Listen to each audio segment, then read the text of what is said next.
Good morning. Let's come out of the dark and into the light. Let's talk about the fact that it is Monday morning. It is live. It is 6:32 p.m.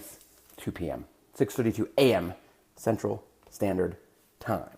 If you're watching it live, so let's get set up. Let's see who's up. Let's see what you're doing. Let's see what you're about. So, Friday comes and everybody's like, thank God it's Friday. The week is over. Well, I look at Monday as thank God it's Monday and I have the potential to meet more people, to ignite life and spark a healthy revolution, to make a difference in the world. And that's what I'm going to challenge you to do today. I'm going to challenge you to ignite life and spark a healthy revolution, to start with yours.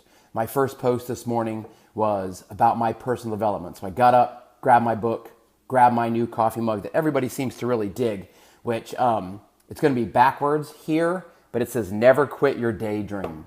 So think about it. What is your dream? Why do we stop dreaming? Who says we have to stop dreaming? I never stopped dreaming. I've been a dreamer since I was a little kid. I want to thank my mom and dad for allowing me to dream every single day, to believe I could make a difference, to believe me. Why not me? Look in the mirror today. Why not you? What do you want to do? Where do you want to go? How do you want to get there?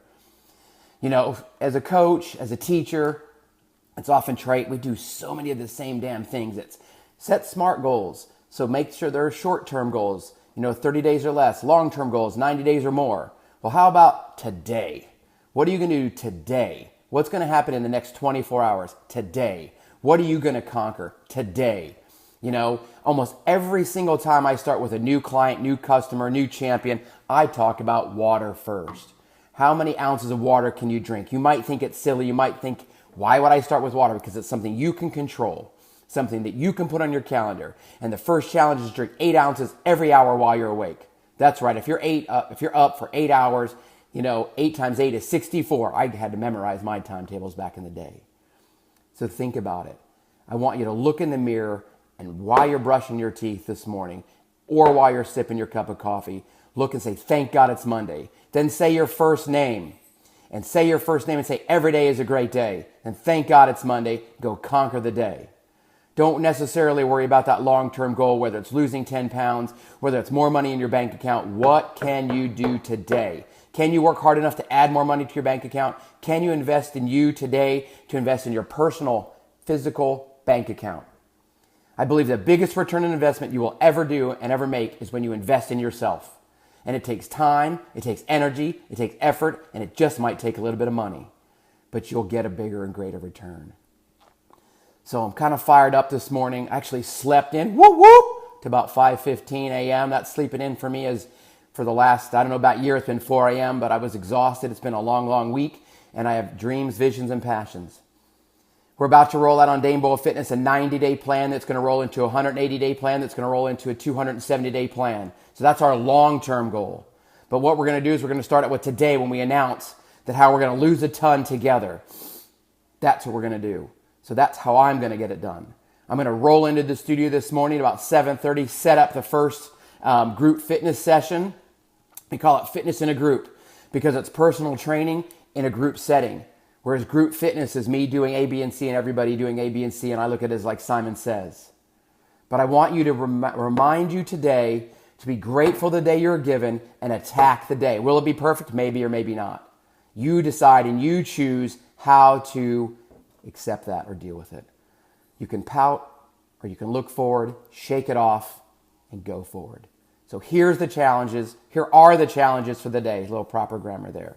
Number 1, tell yourself, thank God it's Monday and enjoy the day you've been blessed with. Number 2, say your first name, look in the mirror, and say every day is a great day and go make it so. 3, what can you do today in the next 24 hours to accomplish your goals, your dreams, your wishes, your wants? Not 90 days from now, not 30 days from now. But if you accomplish today's goals will turn into tomorrow's into a week into that month, and then that 90 days, and then that 180 days. But we've got to break it down 1 day, 1 minute, 1 second at a time. Then I'm going to ask you to invest 10 minutes every day in personal development. Read a book, find a book, listen to a song. There's audiobooks. You don't even have to read if you don't want to. 10 minutes a day, invest in you. I've got multiple books laying around all over this table. And Tanya picks them up, puts them away, and I lay them out all the time. 10 minutes, that's 3,650 minutes in a year. It's over 60 hours of time invested in you. It works the same exact way in health and wellness. Look, the physical activity guidelines will tell you when you're between 18 and 64, you should get at least 30 minutes of physical activity a day. And then if you keep reading and reading, something is always better than nothing. Can you move for 10 minutes more today than you did yesterday? Once again, if you do it every day, that's 3,650 more minutes than you did before. That's over 60 hours of time. Think about how that multiplies into your body, your heart, your mind, and your soul. Look, I'm not going to keep you long. I know you're getting dressed. I know you got to conquer the world. You have to get the kids ready. But remember, what can you do in the next 24 hours to move you forward? You want to go from a teacher to a principal? What classes do you have to take? You want to be more fit? How much movement do you have to do? You want to eat healthier? Can you choose the apple over the Hershey's Kiss? You want to invest in your brain? Can you invest 10 minutes of time in a book? And if you're not reading, you're getting left behind. So have a fantastic day. I'm looking at you and I'm telling you, thank God it's Monday. I'm looking at myself here and I'm saying, Dane, every day is a great day and I'm going to go conquer it. Exactly. Get your shit together. See, I should need to write a book. There's another book I said, go un-F yourself. I saw that the other day. I've read Are You a Badass? Also, why not? Who doesn't want to be a badass? I'm reading another book called Get Over Your Damn Self. I'm reading another book, Extreme Leadership, written by Navy SEALs. There's lots of stuff out there. An Amazing Life. I mean, I've read Jim Rome. I've read Matthew Kelly. And it all excites me and motivates me and allows me to come here and deliver the message to you. Look, and now I'm rambling because what Dane Boyle Fitness is so much more than sweat on the floor. It's about developing your brain first, having emotional health, environmental health, intellectual, occupational, physical, social, and spiritual. And if you think about it, the physical's in the middle. So stay tuned. I worked all weekend on how we're going to have a 90-day plan, a 180-day plan to a 270-day plan. But you know what you have to do first? You have to say yes. So have a great day. Remember, thank God it's Monday. I appreciate you joining me for Highly Caffeinated, episode 11. Thank God it's Monday. Bye, everybody.